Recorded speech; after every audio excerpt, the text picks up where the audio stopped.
Na, o dabar pakalbėkime apie aukštakulnius. Apie juos sakoma taip: apsiėvei aukštakulnius, tapai grakščia moterimi. Juos nusiėvei, tapai laiminga moterimi. Kada moterys laimingesnės, vairuodamos automobilį su aukštakulniais ar lygiapadžiais batais? Į šį klausimą padės atsakyti mūsų laidos eksperimentas.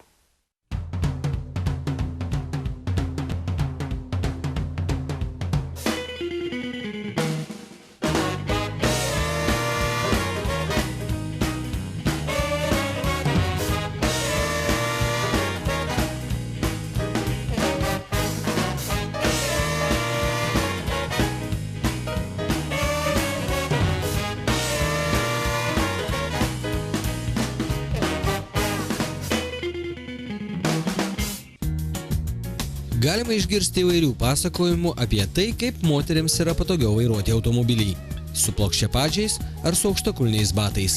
Mes nutarėme išsiaiškinti ir į eksperimentą pakvietėme 3 dailiosios lyties atstoves. Pirmoji į sutartą vietą atvyko Roma.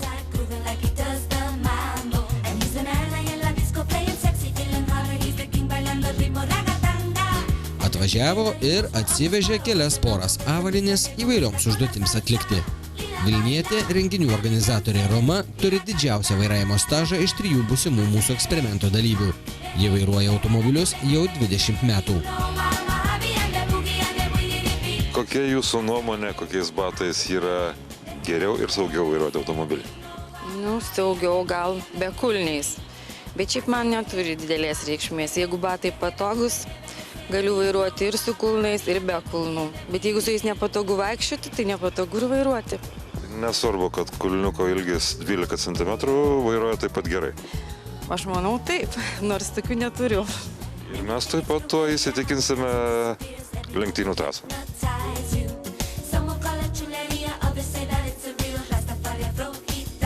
O štai ir Lina. Studentė, laisvalaikiu dirbanti jojimo instruktorė, yra prisiekusi automobilių sporto gerbėja ir daugelio automobilių slalomų nugalėtoja moterų įskaitoje. Neretai trasoje įrodanti, kad automobilių sportas yra skirtas ne vien vyram. Lina automobilį vairuoja nuo 16 metų. Jos vairavimo stažas 5 metai.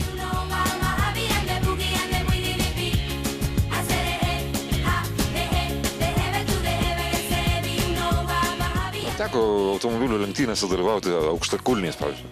Taip teko, žiemą, kai labai šalta, pas mane yra šilti batai tik tai aukštakulniai ir tiesiog tingėdavau persirengti, tai dalyvaudavau su aukštakulniais. Ir rezultatai skiriasi, ar ne? Nežinau, neblogi rezultatai būdavo tikrai.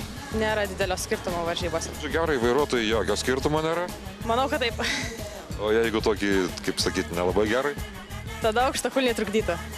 Čia kaip tam priežodį sako, blogam šokėjui trukdo kai kurie dalykai. Panašu. O štai ir dar viena mūsų eksperimento dalyvė. Viešųjų ryšių specialistė Miglė, mažiausiai patirties turinti eksperimento dalyvė. Jos vairavimo stažas 4 metai.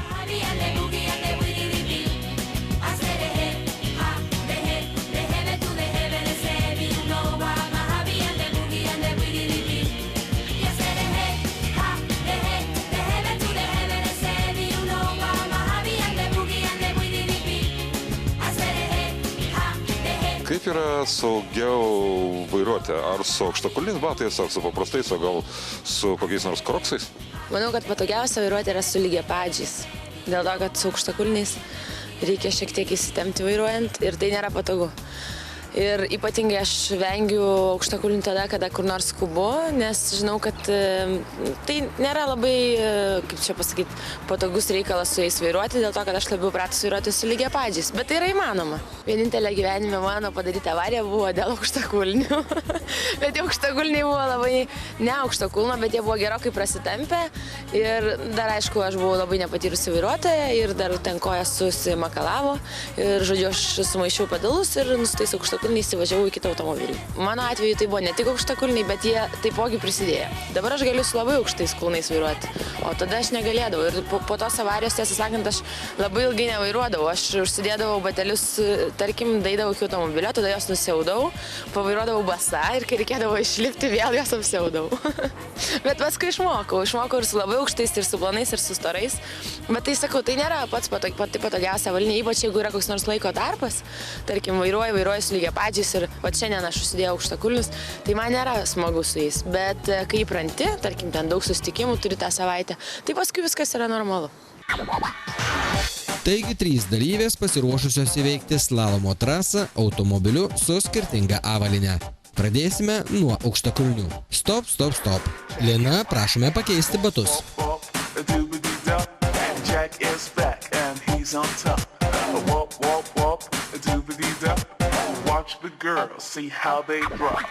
Na štai, dabar pasiruošusios visos 3.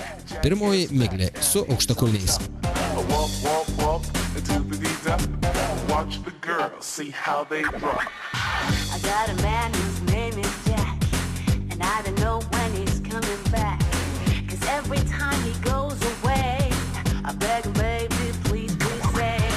Miglė labai atsargi ir saugo kugelius kaip krištolo vazas.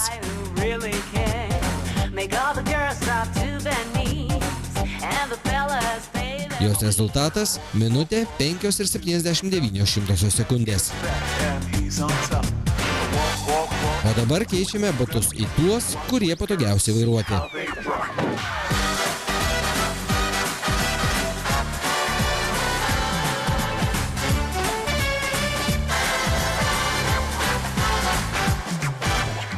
My baby Jack, he's the coolest cat. 6 feet 10 without his hat. No need to say that he looks fine. Miglė su lygiapadžiais auliniais trasą pravažiavo per 58,56 sekundės ir rezultatą pagerino net 7 sekundėmis. Aš manau, kad vairavimą veikia ne batai, o tai kelintą kartą važiuoja tarp šitų fiškių, kolelių ir nuo to viskas priklauso. Manau, dėl to aš antrą kartą nuvažiavau greičiau. Ir dėl to, kad aš jau vaikščiau šiandien dieną su aukštakulniais, dėl to, kai užsidėjau lygiapadžius, buvau labai nustebus, kad man nebuvo taip patogu, iš tikrųjų, kaip prieš tai buvo su aukštakulniais. Ne, iš tikrųjų, tai man labai nepatogu yra vairuoti su aukštakulniais, kada yra kamščiai. Ir jeigu aš žinau, kad bus kamščiai, aš suprantu, kad geriau nesirinkti aukštakulnių, nes reikia dažnai atleisti sankabą, paskui vėl ją įminti, vėl atleisti. Labai gadinasi batai, labai gadinasi kulniukai ir labai nepatogu vairuoti. Nu, o dabar Linos eilė.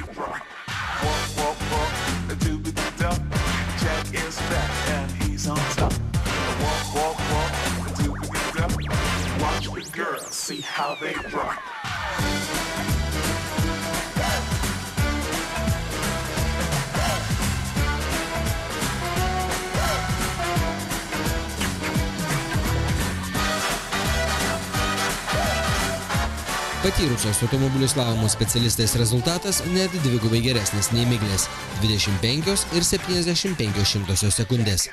Tačiau tai nesvarbu. Svarbu, kaip skirsis važiavimas su patogesniais batais.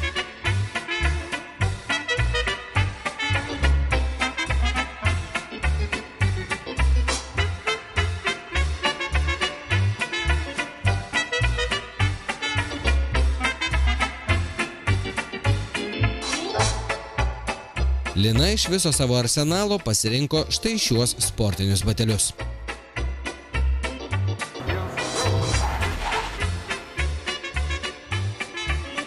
Šį kartą ji trasą pravažiavo lygiai per 24 sekundės. Rezultatas pagerintas beveik 2 sekundėmis. Užsidėjus patogesnius batus, ne taip galvojau, kur dėt koją, kaip ten spaus gazą, labiau galvojau apie trasą. Tai žodžiu vis dėlto išvada tokia, kad patogiau važiuoti su kėdais, žinoma, nes nereikia galvoti apie pedalus. Na, o dabar savo sugebėjimus su aukštakulniais demonstruos Roma.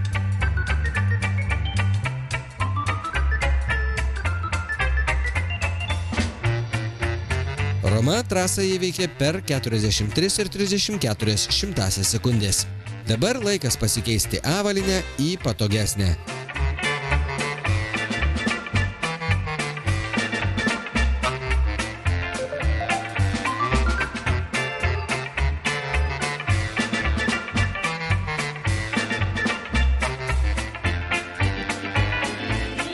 Roma su lygiapadžiais batais trasą pravažiavo per beveik 39 sekundės ir pagerino rezultatą daugiau nei 4 sekundėmis.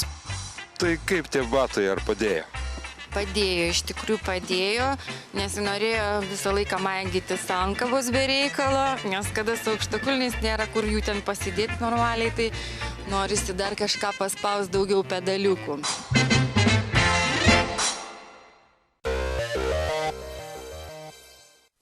Eksperimento rezultatų mes nevertiname labai rimtai, kur kas svarbesnės yra jo dalyvių pastabos. Manau, merginos puikiai papasakoja apie pavojus, kurie laukia vairuojant automobilį su aukštakulniais.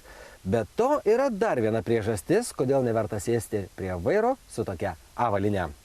Aukštakulnių plotas yra labai mažas ir jie, remdamiesi į kilimėlį, labai greitai dyla.